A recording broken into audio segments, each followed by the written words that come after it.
क्या आपने कभी सोचा है लगभग एक जैसा खाना खाने वाले और लगभग एक जैसी लाइफस्टाइल जीने वाले दो लोगों की हेल्थ इतनी अलग क्यों होती है?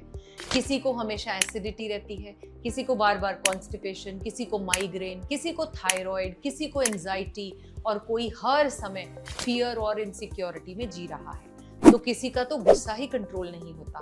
कुछ लोग छोटी छोटी बातों पर टूट जाते हैं, तो कुछ शांत और स्टेबल बने रहते हैं हर परिस्थिति में। आखिर ऐसा क्यों? क्या ये सिर्फ हमारी डाइट का रिजल्ट है?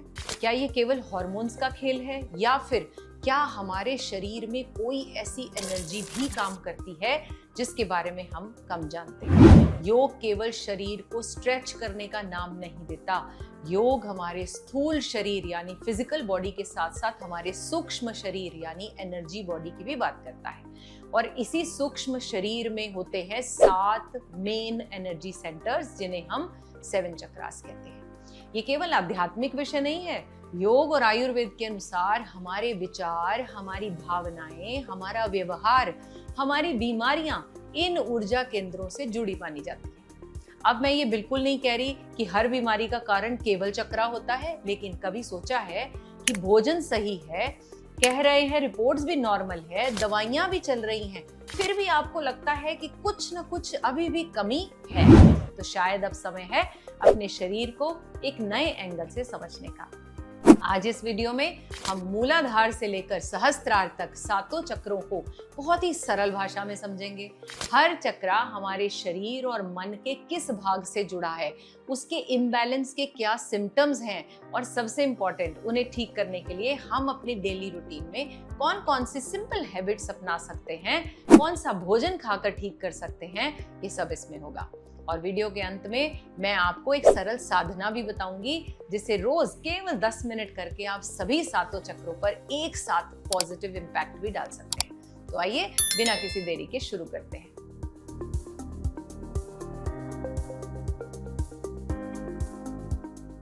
राधे राधे, मैं हूं Acharya Radhesa, holistic healing and illness reversal mentor. Radha Rani की कृपा और आशीर्वाद से मुझे अब तक हजारों लोगों के शरीर और जीवन को नेचुरल हीलिंग की दिशा में वापस लाने का सौभाग्य मिला है। मेरा सिर्फ एक ही संकल्प है कि मेरा ये नॉलेज, मेरा एक्सपीरियंस, ये हीलिंग का रास्ता ज्यादा से ज्यादा लोगों तक पहुंचे, ताकि लोग दवाइयों और दर्द के चक्र से निकलकर अपनी लाइफ को फिर से एंजॉय करने लगे। और इस जर्नी में मुझे आपके साथ की बहुत जरूरत है। अगर मेरी बातें आपके दिल तक पहुंचती हैं तो इस वीडियो को जल्दी से लाइक कीजिए, अपने परिवार वालों के साथ शेयर करें, ताकि वो भी इस हीलिंग जर्नी का हिस्सा बन सके। और हाँ, चैनल पर नए हो तो फटाफट से सब्सक्राइब कर लो। चलिए बात करते हैं हमारे शरीर की ऊर्जा यात्रा की। उसका पहला पड़ाव है मूलाधार चक्रा। इसे रूट चक्रा भी कहते हैं। जैसे कि नाम से ही पता चल रहा है, मूल यानी रूट और आधार फाउंडेशन। अब एक छोटा सा सवाल, अगर किसी पेड़ की रूट्स ही कमजोर हों तो क्या केवल उसकी पत्तियों पर पानी डालने से वो पेड़ स्वस्थ हो जाएगा? बिल्कुल नहीं। रूट्स मजबूत होंगी तभी तना मजबूत होगा, तभी ब्रांचेस यानी शाखाएं मजबूत होंगी, और तभी उस पर फल लगेंगे। ठीक यही बात हमारे शरीर पर भी लागू होती है। अगर हमारी फाउंडेशन ही कमजोर है तो ऊपर से चाहे हम कितनी भी मेडिसिन डाल लें, कितने भी अच्छे क्वालिटी के सप्लीमेंट्स ले लें, या कितनी भी अच्छी डाइट ले लें, फिर भी शरीर बार बार हमें किसी न किसी रूप में सिग्नल देता रहेगा। इसका स्थान होता है स्पाइन के बिल्कुल निचले भाग में, और इसका एलिमेंट होता है अर्थ। अब जरा सोचिए, अर्थ की सबसे बड़ी क्वालिटी क्या है? Stability, strength, balance. इसीलिए जिस व्यक्ति का रूट चक्र बैलेंस्ड होता है, वो छोटी छोटी बातों से जल्दी नहीं हिलता, उसे भविष्य की चिंता नहीं होती, वो अपने फैसले बड़ी शांति से लेता है, उसके अंदर एक नेचुरल कॉन्फिडेंस और स्टेबिलिटी दिखाई दे जाती है। लेकिन जब यही चक्र इम्बैलेंस होने लगता है तो सबसे पहला असर दिखता है माइंड पर। ऐसे व्यक्ति हर समय किसी ना किसी बात की चिंता करते रहेंगे। अगर ऐसा हो गया तो, अगर पैसे कम पड़ गए तो, अगर मेरे साथ कुछ गलत हो गया तो, अगर मैं फेल हो गया तो, ऐसे थॉट्स बार बार उन्हें आते रहेंगे। धीरे धीरे वे लोगों पर ट्रस्ट करना भी बंद कर देते हैं। हर समय अलर्ट रहते हैं, लेकिन भीतर से शांत नहीं रहते। अब इसका असर सिर्फ माइंड तक सीमित नहीं रहता, बॉडी भी सिग्नल देने लगती है।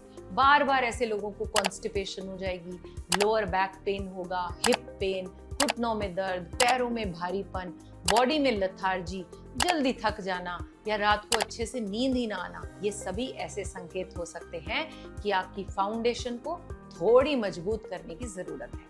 अब सवाल आता है कि भैया इसको बैलेंस करें कैसे? बहुत सिंपल है, रूल्स बना लीजिए। सबसे पहला रूल, अपने शरीर को रोज मूवमेंट दीजिए। 15 से 20 मिनट योगा कर सकते हैं, वॉक कीजिए, कोई भी फिजिकल एक्टिविटी कीजिए, क्योंकि जब बॉडी एक्टिव होती है तो रूट चक्र एक्टिव होने लगता है। दूसरा, जितना हो सके अर्थ से कनेक्टेड रहिए। सुबह कुछ देर घास पर नंगे पांव चलिए। अगर यह पॉसिबल न हो तो घर में ही एटलीस्ट कुछ देर बिना चप्पलों के घुमा करें। कभी कभी जमीन पर बैठकर भोजन कीजिए। योग में इसे केवल ट्रेडिशन नहीं बल्कि ग्राउंडिंग कहा गया है। जितना आपका कांटेक्ट अर्थ से बढ़ेगा, क्योंकि एलिमेंट आपका है अर्थ, उतनी ही भीतर स्टेबिलिटी फील होती रहेगी। तीसरा रूल, अपने भोजन में रूट वेजिटेबल्स को डाल लीजिए, जैसे गाजर, मूली, चुकंदर, शकरकंद, अरबी। ये सभी अर्थ एलिमेंट से जुड़े हुए फूड होते हैं और रूट चक्र को सपोर्ट करने वाले फूड माने जाते हैं। अगर आयुर्वेद की बात करें तो अश्वगंधा भी इसी दिशा में एक बहुत ही महत्वपूर्ण हब मानी जाती है, लेकिन इसे अपनी बॉडी टाइप और जरूरत के अनुसार किसी आयुर्वेदिक डॉक्टर की सलाह के अनुसार ही लें। और अंत में मैं आपको एक छोटी सी बात कहूँ इस बारे में, जिस व्यक्ति की रूट्स मजबूत होती हैं उसे आंधियां डराती नहीं है। ठीक उसी तरह जिसका रूट चक्र मजबूत होता है वो परिस्थिति से भागता नहीं बल्कि उनका सामना करता है। अब चलते हैं हम अपने दूसरे चक्र की ओर। चक्र नंबर 2 है स्वादिष्टान चक्र यानी सेक्रल चक्र। इसका स्थान नाभि से लगभग 3-4 इंच नीचे होता है, पेल्विक एरिया के आसपास। यह वाटर एलिमेंट से जुड़ा है। अब जरा सोचिए, पानी की सबसे बड़ी क्वालिटी क्या है? वह रुकता नहीं, बहता है।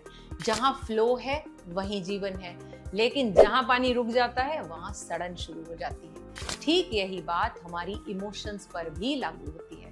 जब हमारी भावनाएं स्वाभाविक रूप से फ्लो करती हैं तो हम कितना हल्का फील करते हैं, लेकिन जब हम उन्हें दबाते हैं, रोकते हैं, व्यक्त नहीं करते तो धीरे धीरे वही भावनाएं हमारे शरीर और मन पर असर डालने लगती हैं। इसीलिए स्वादिष्टान चक्र को इमोशंस, क्रिएटिविटी, प्लेजर और सेक्सुअल एनर्जी का भी चक्र कहा जाता है। अब कैसे पहचाने कि ये चक्र इम्बैलेंस्ड है? मैं आपसे कुछ सवाल पूछती हूँ, आप मन ही मन उनका जवाब दीजिए। क्या आप छोटी छोटी बातों को दिल में दबा लेते हैं? सोचिए, क्या आप खुलकर हंसते हैं? क्या रोना आता है लेकिन आंसू रोक लेते हैं? क्या मूड खराब होते ही कुछ मीठा या कुछ तला हुआ या बार बार कुछ खाने की क्रेविंग्स होती हैं? अच्छा, क्या जब मन अशांत होता है तो आपको लगता है कि मैं कुछ बस किचन से कुछ ग्रैब कर लूं और खा लूं, शायद इसी से मन ठीक हो जाए? क्या आप अपनी हर खुशी दूसरों की परमिशन से जोड़ देते हैं? अगर ऐसा है तो हो सकता है आपका सेक्रल चक्र थोड़ा इम्बैलेंस्ड हो। अब इसका असर सिर्फ माइंड पर नहीं पड़ता, बॉडी भी सिग्नल देना शुरू करती है। अगर हो रहा है बार बार UTI, urine infection, pelvic pain या किडनी से जुड़ी हुई कोई समस्या, हार्मोनल इम्बैलेंस, आपका सेक्स डिजायर कम हो गया है यानी लो लिबिडो है, महिलाओं में पीएमएस है, इर्रेगुलर पीरियड्स हैं, पीसीओएस है और पुरुषों में सेक्सुअल परफॉर्मेंस से जुड़ी कोई भी समस्या है, इन सब का संबंध कई कारणों से वैसे तो हो सकता है, लेकिन योगा कहता है सेक्रल चक्र का इम्बैलेंस हो सकता है। अब इसे बैलेंस कैसे करें ये समझें। रूल नंबर 1, अपनी इमोशंस को दबाना नहीं है। रोना आता है तो रो लीजिए, अगर मन भारी है तो किसी से अपनी बात कीजिए, अपनी भावनाओं को हेल्दी तरीके से बाहर आने दें। याद रखिए, सप्रेस्ड इमोशंस कहीं गायब नहीं होते, वो केवल शरीर के किसी कोने में जाकर बैठ जाते हैं। दूसरा रूल, लाइफ में क्रिएटिविटी लाइए, डांस कीजिए, म्यूजिक कीजिए, पेंटिंग कीजिए, गार्डनिंग कीजिए, कुकिंग कीजिए, कोई भी अपनी हॉबी कीजिए, कुछ भी जिससे आपका मन खुश हो जाए। और मैं हमेशा कहती हूँ, क्रिएटिविटी भी मेडिटेशन का ही एक रूप है। तीसरा रूल, इस चक्र का संबंध वाटर एलिमेंट से है, इसीलिए स्विमिंग या पानी के पास कुछ समय बिताना आपके लिए बहुत अच्छा माना जाता है। अगर स्विमिंग पॉसिबल नहीं है तो कोई आसपास नदी, झील या जब मौका मिले शांत पानी के रिसोर्सेस के पास बैठना, तो बस बैठ जाएं और मन हल्का करें। चौथा रूल, पेल्विक रीजन को एक्टिवेट करने के लिए योग अभ्यास कीजिए, 10 से 15 मिनट कम से कम। आसन आप कर सकते हैं, बद्धकोण आसन, बटरफ्लाई पोज।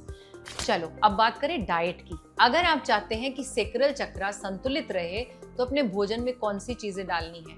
तो नंबर 1, एक तो आपको शरीर को हाइड्रेशन रखना है, हेल्दी फैट्स लेने हैं ताकि हार्मोनल नरिशमेंट हो सके। जैसे नारियल पानी अच्छा है, आप ताजा नारियल पानी भी पी सकते हैं, नारियल से निकाला हुआ दूध पी सकते हैं, घर का दही, छाछ, अच्छा फ्रूट्स में संतरा, मौसमी, खरबूजा, तरबूज, पपीता, एवोकाडो, भीगे हुए तिल आप खा सकते हैं, अखरोट खा सकते हैं, अलसी के बीज खा सकते हैं। ये केवल शरीर को पोषण नहीं देते बल्कि शरीर में हेल्दी फ्लूइड बैलेंस बनाने में भी आपकी मदद करते हैं। अच्छा, एक और बात, जितना हो सके बहुत ज्यादा processed food, artificial drinks, cold drinks, alcohol, इनसे थोड़ा दूरी बनाए रखें क्योंकि ये शरीर में नेचुरल फ्लो को इफेक्ट करते हैं और हार्मोनल बैलेंस पर भी गड़बड़ कर सकते हैं। अगर आयुर्वेद की बात करें तो शतावरी महिलाओं के लिए और गोक्षुर महिलाओं और पुरुषों दोनों के लिए यूरिनरी और रिप्रोडक्टिव हेल्थ के लिए उपयोगी माना जाता है। अगेन आयुर्वेदिक डॉक्टर की सलाह से ले लें। चलिए अब आते हैं तीसरे चक्र पर। उसे कहते हैं मणिपुर चक्र यानी सोलर प्लेक्सस। इसका स्थान नाभि से लगभग 2-3 इंच ऊपर माना जाता है। ये फायर एलिमेंट का प्रतिनिधित्व करता है। अब जरा सोचिए, अगर आपके घर में किचन में गैस ही ना हो तो चाहे कितनी भी अच्छी सब्जी हो, दाल हो, मसाले पड़े हो, क्या खाना बन पाएगा? बिल्कुल नहीं। ठीक यही बात हमारे शरीर पर भी लागू होती है। अगर शरीर की जठराग्नि यानी डाइजेस्टिव फायर ही कमजोर हो जाए तो चाहे आप कितना भी हेल्दी फूड खा लें, शरीर उसका पूरा लाभ नहीं उठा पाएगा। मणिपुर चक्र को केवल डाइजेशन का चक्र नहीं बल्कि energy, self confidence, will power और एक्शन का भी चक्र कहा जाता है।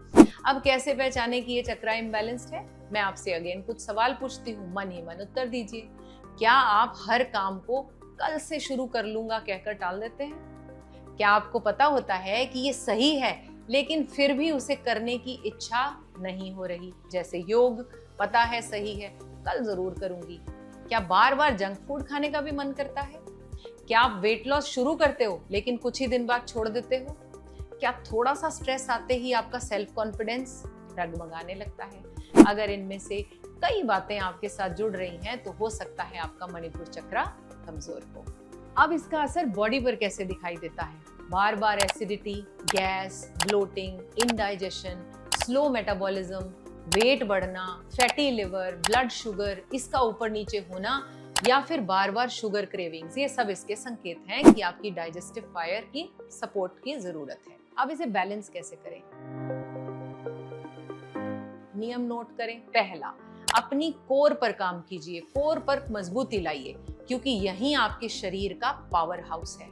रोज 10 से 15 मिनट प्लैंक पोज करें, नौकासन करें, लेग को रेज करके रखें या कोई भी कोर से रिलेटेड एक्सरसाइजेस कीजिए। एक्सरसाइज नहीं कर सकते तो कपालभाति, अग्निसार क्रिया का अभ्यास आप कर सकते हैं। योग में मणिपुर चक्र को जागृत करने के लिए बहुत ही इंपॉर्टेंस दी गई है, लेकिन याद रखिए कंसिस्टेंसी ही सबसे बड़ी मेडिसिन है। बस 2-3 दिन करके छोड़ देने से कोई बदलाव नहीं आएगा। अब बात करते हैं डाइट की। अगर आपको डाइजेस्टिव फायर को मजबूत रखना है तो सबसे पहले ओवर ईटिंग बंद कर दीजिए। पेट भरने से पहले खाना रोक दें। अपने भोजन में अदरक, जीरा, सौंफ, धनिया, हल्दी, काली मिर्च, हींग और थोड़ा सा देसी घी जैसे मसालों को ऐड कर लो। ये केवल स्वाद नहीं बढ़ाते बल्कि डाइजेशन को भी सपोर्ट करते हैं। और एक बात, बार बार कुछ खाने की आदत को आपको बदलना होगा। शरीर को पिछला भोजन पचाने का आपको समय देना ही होगा। एक और छोटी सी आदत, सुबह उठते ही सूर्य को देखिए। कुछ क्षण सूर्य के प्रति अपनी ग्रैटिट्यूड को फील करें क्योंकि जैसे बाहर का सूर्य पूरी पृथ्वी को ऊर्जा देता है, ऐसे ही आपके भीतर की अग्नि आपके शरीर को ऊर्जा देती है। और अंत में एक बात बताऊं, जिसका मणिपुर चक्र मजबूत होता है उसे मोटिवेशन की जरूरत नहीं पड़ती, वो डिसिप्लिन से काम करता है। चलते हैं चक्र नंबर 4 पर, हार्ट चक्र, अनाहत चक्र। इसका स्थान हमारी चेस्ट के बिल्कुल बीचों बीच माना जाता है और इसका एलिमेंट होता है एयर। अब जरा ध्यान से सोचिए, अगर हम कुछ मिनट भी सांस लेना बंद कर दें तो क्या होगा? जीवन रुक जाएगा, क्योंकि हवा रुक जाए तो जीवन रुक जाता है। और प्रेम रुक जाए तो भीतर का जीवन सूखने लगता है। यही कारण है कि हार्ट चक्रा को लव, कंपैशन, एक्सेप्टेंस, ग्रैटिट्यूड और इमोशनल बैलेंस का चक्रा कहा जाता है। अब कैसे पहचाने कि ये चक्रा इम्बैलेंस्ड है? मैं आपसे अगेन कुछ सवाल पूछती हूँ, अपने मन में उत्तर दें। क्या आप छोटी छोटी बातों को दिल पर लगा लेते हैं? क्या किसी ने कुछ कह दिया और आप कई दिनों तक उन्हीं बातों पर विचार करते रहते हैं? क्या आप लोगों से बहुत उम्मीद रखते हैं और जब वो ऐसा नहीं करते तो आपको दुख हो जाता है? क्या आपने किसी को आज तक माफ नहीं किया या आप खुद को ही किसी बात के लिए रिस्पॉन्सिबल मानते हुए माफ नहीं कर रहे?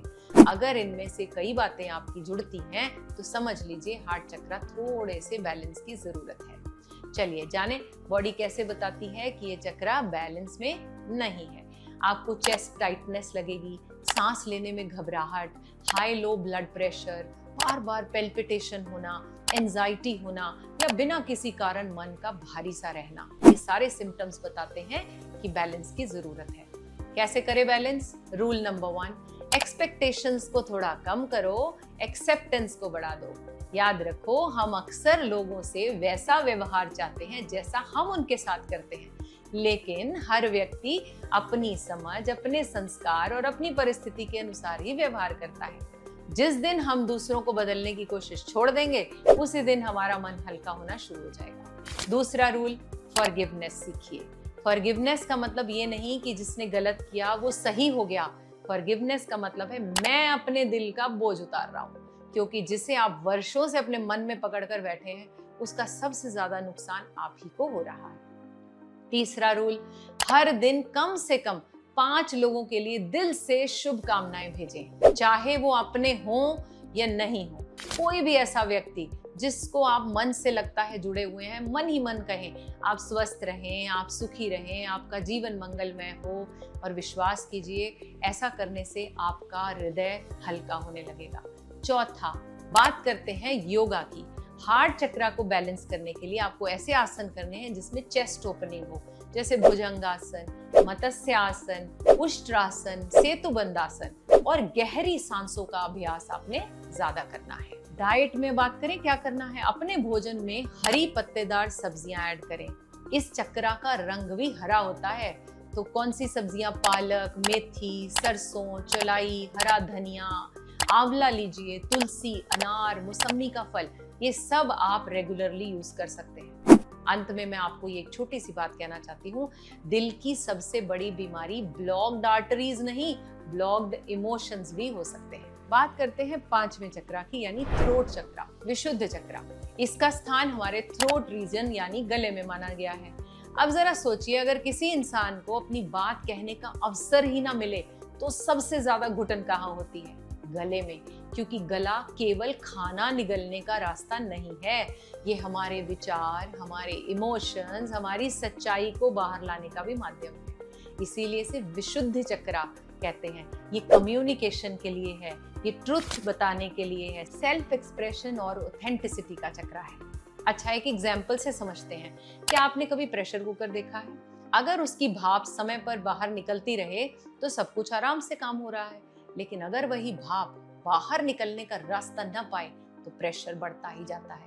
हमारा मन भी बिल्कुल कुछ ऐसा ही होता है। जो बातें समय पर बाहर नहीं आती वो धीरे धीरे अंदर प्रेशर बनाने लगती हैं, और यहीं से विशुद्ध चक्रा इम्बैलेंस होने लगता है। एक बात हमेशा याद रखिए, जो बातें हम बोल नहीं पाते, बहुत बार उन्हें हमारा शरीर बोलना शुरू करता है। इसीलिए हर समय चुप रहना भी ठीक नहीं और हर समय बोलते रहना भी ठीक नहीं। सही समय पर सही बात सही भावना के साथ कहने से विशुद्ध चक्रा हमेशा बैलेंस्ड रहता है।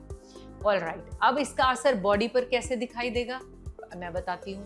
बार बार अगर गला खराब हो रहा है, गला बैठ जा रहा है, गर्दन में दर्द है, शोल्डर में स्टिफनेस है, थायराइड से जुड़ी समस्या है, आपको माउथ अल्सर्स हो रहे हैं, जॉ में टाइटनेस महसूस हो रहा है, तो बॉडी आपको संकेत दे रही है इस चक्रा के इम्बैलेंस का। चलो फिर बैलेंस करते हैं। पहला रूल, अपने मन की बात सम्मान के साथ कहना सीखें। दूसरा रूल, हर समय लोगों को खुश रखने की कोशिश न करें। याद रखिए, अगर हर बार आप अपनी आवाज दबाएंगे तो धीरे धीरे आप अपनी पहचान ही खो देंगे। तीसरा रूल, हर दिन 5 मिनट अपने आप से बात कीजिए। आईने के सामने खड़े होकर अपने मन की बात कह डालें या फिर डायरी में लिखें। आज मन में क्या चल रहा है ये नोट करें। कई बार हीलिंग बोलने से नहीं, लिखने से भी शुरू हो जाती है। अच्छा, योगा में क्या करें? विशुद्ध चक्रा के लिए आप भ्रामरी प्राणायाम सबसे उत्तम माना जाता है। गहरी सांसें अच्छी हैं, भंवरे जैसी ध्वनि निकालें। यह कंपन सिर्फ गले को नहीं बल्कि पूरे माइंड को शांत करेगा। डाइट में क्या लेना चाहिए? देखो, अपने भोजन में गुनगुना पानी, तुलसी, मुलेठी, अदरक, हल्दी, मौसमी सीजनल फल कोई भी, इनका रेगुलर यूज करें। आयुर्वेद की बात करें तो यष्टि मधु यानी मुलेठी गले के लिए एक बहुत ही बढ़िया हर्ब माना गया है। लेकिन यदि आपको हाई बीपी है तो आयुर्वेदिक डॉक्टर की सलाह लेना ना भूलें। अब आते हैं हम अपने छठे चक्रा पर, आज्ञा चक्र। इसे थर्ड आई चक्रा भी कहा जाता है। इसका स्थान दोनों आईब्रोज के बीच में माना जाता है।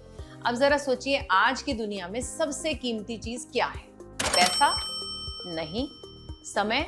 वो भी नहीं।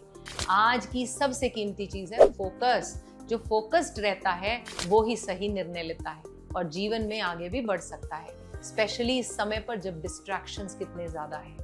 लेकिन जिसका माइंड हर समय एक विचार से दूसरे विचार पर भागता रहता है, एक नोटिफिकेशन से दूसरे नोटिफिकेशन पर, एक रील से दूसरी रील पर, वो चाहकर भी अपनी क्षमता का उपयोग नहीं कर पाता। यहीं से आज्ञा चक्र की भूमिका शुरू होती है। योगा के अनुसार ये चक्र फोकस, क्लैरिटी, अवेयरनेस और मेमोरी से जुड़ा है। लेकिन आज इसे सबसे ज्यादा कमजोर कौन कर रहा है? मैं आपको 4 बड़े कारण बताती हूँ। सबसे पहला, एक्सेसिव स्क्रीन टाइम। सुबह आंख खुलते ही मोबाइल, रात को सोने से पहले भी मोबाइल। माइंड को आराम कब मिलेगा? दूसरा, इंफॉर्मेशन ओवरलोड। हर दिन सैकड़ों वीडियोस, हजारों पोस्ट, नए नए ओपिनियंस। माइंड इतना भर जाता है जिसे सोचने का समय नहीं मिलता। तीसरा, ओवर थिंकिंग। जो हो चुका है उसी के बारे में सोचते रहना या जो अभी हुआ ही नहीं उसकी चिंता करते रहना। चौथा कारण, अच्छी स्लीप ना लेना, नींद ना पूरी होना। तो आपके ब्रेन को रिपेयर ही नहीं मिल पाती। इस चक्रा का इम्बैलेंस है, बॉडी कैसे बताएगी? आपको बार बार हेडेक हो रहा होगा, माइग्रेन की समस्या होगी, आंखों में दर्द या धुंधलापन, फोकस की कमी, भूलने की आदत, नींद ना आना, डिसीजन लेने में कंफ्यूजन होना, हर समय मेंटल फटीग। ये सभी कारण हैं कि भैया आपका आज्ञा चक्र इम्बैलेंस में है। अब बैलेंस करें। पहला रूल, स्क्रीन डिटॉक्स। रोज कम से कम आधा घंटा ऐसा समय निकालें जब न मोबाइल हो, न टीवी हो, न लैपटॉप हो, कुछ भी आपके आसपास ना हो। अपने माइंड को खाली रखने की भी आदत डालिए। दूसरा, रोज अनुलोम विलोम प्राणायाम कीजिए। लेकिन सिर्फ सांसें बदलने से ठीक नहीं होगा। अपना पूरा ध्यान दोनों आईब्रोज के बीच में लगाकर बस माइंड को शांत करने की कोशिश करें। तीसरा, दिन में कुछ मिनट साइलेंस प्रैक्टिस कीजिए। कुछ मत कीजिए, कुछ मत सुनिए, कुछ मत बोलिए, बस अपने विचारों को बैठकर खाली ऑब्जर्व कीजिए। यहीं से आपकी अवेयरनेस जो है वो बढ़नी शुरू हो जाएगी। अच्छा, डाइट में आपको क्या करना चाहिए? ब्रेन हेल्थ के लिए भीगे हुए अखरोट, बादाम, पंपकिन सीड्स, अलसी, देसी घी, आंवला और रंग बिरंगे फ्रूट, ये आपके लिए बहुत अच्छे रहेंगे। साथ ही पानी जरूर पीना है क्योंकि डिहाइड्रेशन भी फोकस को इफेक्ट करती है। बेटा जी, एक बात याद रखें, जिस व्यक्ति का माइंड फोकस होता है उसे सही रास्ता ढूंढना नहीं पड़ता, रास्ता स्वयं स्पष्ट होने लगता है। अब हम पहुंच चुके हैं 7वें और अंतिम चक्र पर, वो है सहस्त्रार चक्र। इसे क्राउन चक्र भी कहते हैं। इसका स्थान सिर के बिल्कुल ऊपर माना जाता है। अगर मैं आपसे एक सवाल पूछूं, मान लीजिए आप पूरी तरह से स्वस्थ हैं, आपके पास अच्छा घर है, अच्छी नौकरी है, परिवार भी अच्छा है और बैंक बैलेंस भी अच्छा है, परंतु क्या आप खुश हैं?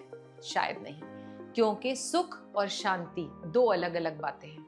सुख बाहरी सुविधाओं पर निर्भर करता है, लेकिन शांति भीतर की अवस्था है और यही सहस्त्रार चक्र का क्षेत्र है। चलिए अब बात करते हैं ये चक्र करता क्या है।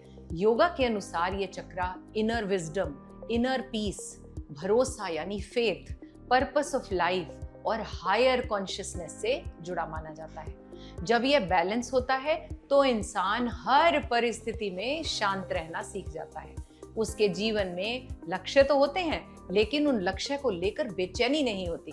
वो प्रयास करता है लेकिन परिणाम को लेकर हर समय स्ट्रेस्ड नहीं रहता। लेकिन ये चक्र कमजोर कब होने लगता है ये जानते हैं। देखिए, जब हम अपने ही वैल्यूज को छोड़कर जीने लगते हैं, जब हमें अपने ही किसी काम पर अंदर से कोई गिल्ट होना महसूस होने लग जाता है, जब हम हर समय दूसरों से अपनी तुलना करना शुरू कर देते हैं, जब हम जीवन में केवल सफलता का ही पीछा करते रहते हैं लेकिन शांति को भूल जाते हैं, और जब हम अपने लिए कुछ भी पल मौन में नहीं बैठ पाते, तब ये गड़बड़ा जाता है। बॉडी और माइंड क्या सिग्नल देते हैं इस समय? हर समय मन अशांत रहना, बिना कारण खालीपन महसूस होना, हर उपलब्धि के बाद भी सेटिस्फाइड न होना, बार बार नेगेटिव थॉट्स आना, नींद पूरी होने के बाद भी फ्रेश नहीं महसूस करना, या हर समय कुछ न कुछ करते रहने की बेचैनी। ये सब और भी कारणों से हो सकता है, लेकिन योगा के अनुसार यह क्राउन चक्र के इम्बैलेंस के संकेत है। चलो फिर बैलेंस करते हैं। सबसे पहला रूल, हर दिन कम से कम 10 मिनट साइलेंटली बैठ जाइए। कोई मोबाइल नहीं, कोई म्यूजिक नहीं, कोई कन्वर्सेशन नहीं, सिर्फ आप और आपकी सांसें। शुरुआत में माइंड बहुत भागेगा, लेकिन धीरे धीरे यही अभ्यास मन को स्थिर करना शुरू कर देगा। दूसरा रूल, हर दिन ग्रैटिट्यूड प्रैक्टिस कीजिए। रात को सोने से पहले 3 ऐसी बातें याद करें जिसके लिए आप ईश्वर के प्रति धन्यवाद फील करते हैं। धीरे धीरे माइंड जो नहीं है उससे हटकर जो है वो देखना शुरू कर देगा। तीसरा रूल, अपने जीवन में ऐसा कोई काम मत कीजिए जिसे याद करके आपको खुद से नजरें चुरानी पड़े। याद रखिए, सबसे बड़ी अदालत बाहर नहीं, हमारे अंदर ही बैठी होती है। और जब हमारा अंतःकरण शांत होता है तो सहस्त्रार भी धीरे धीरे बैलेंस होने लगता है। चलिए बात करते हैं योगा और मेडिटेशन की। सहस्त्रार चक्र के लिए मेडिटेशन सबसे इफेक्टिव अभ्यास माना जाता है, लेकिन मेडिटेशन का मतलब विचारों को जबरदस्ती रोकना नहीं, बल्कि उन्हें आते जाते हुए सिर्फ देखना है। धीरे धीरे माइंड स्वयं ही शांत होना शुरू हो जाता है। डाइट में क्या लेना चाहिए? देखिए, सहस्त्रार चक्र किसी विशेष भोजन के तरफ संकेत नहीं करता, बल्कि सात्विक भोजन से ज्यादा जुड़ा है। जितना हो सके ताजा, घर का बना, हल्का फुल्का, प्रेम से बना भोजन कीजिए। ओवर ईटिंग से बचिए, और सप्ताह में यदि आपकी सेहत अनुमति दे तो कभी कभी हल्का सा उपवास या केवल फलाहार, ये आपके शरीर और मन दोनों को विश्राम देने का एक माध्यम हो सकता है। एक बात कहूँ, अपने मन से मित्रता कर लो, दुनिया से लड़ने की जरूरत ही नहीं पड़ेगी।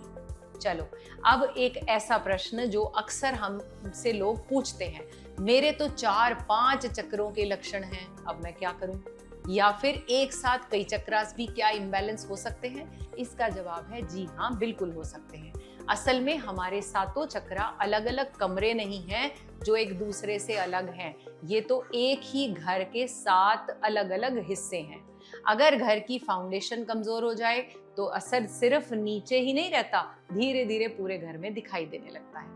ठीक उसी तरह से अगर लंबे समय से आप स्ट्रेस्ड हैं, उसका असर आपके दिल पर या आपकी डाइजेशन पर, आपकी नींद पर, हार्मोन्स पर, डिसीजन मेकिंग, इन सब पर दिखाई देगा। यानी एक चक्रा का इम्बैलेंस धीरे धीरे दूसरे चक्रा को भी इफेक्ट करता है। इसीलिए कई लोगों में एक साथ कॉन्स्टिपेशन भी है, एंजाइटी भी होती है, थायराइड भी होता है और नींद भी खराब है। इसका मतलब यह नहीं कि 4 अलग अलग बीमारियां हैं। हो सकता है शरीर आपको एक ही बात अलग अलग तरीके से समझाने की कोशिश कर रहा हो। तो फिर शुरुआत कहाँ से करें? मेरी सलाह हमेशा यही रहेगी, एक साथ सातों चक्रों को ठीक करने की कोशिश करने की बजाय सबसे पहले अपने शरीर की सबसे बड़ी प्रॉब्लम को पहचानो। अगर डाइजेशन सबसे बड़ी प्रॉब्लम है तो पहले मणिपुर चक्र पर काम करो। अगर आपको फियर, एंजाइटी, इनसिक्योरिटी ज्यादा है तो रूट चक्र से शुरुआत करो। अगर इमोशनल पेन ज्यादा है तो हार्ट चक्र पर काम करो। और धीरे धीरे जब एक चक्र बैलेंस होने लगता है तो उसका पॉजिटिव इफेक्ट दूसरे पर भी दिखने लगता है।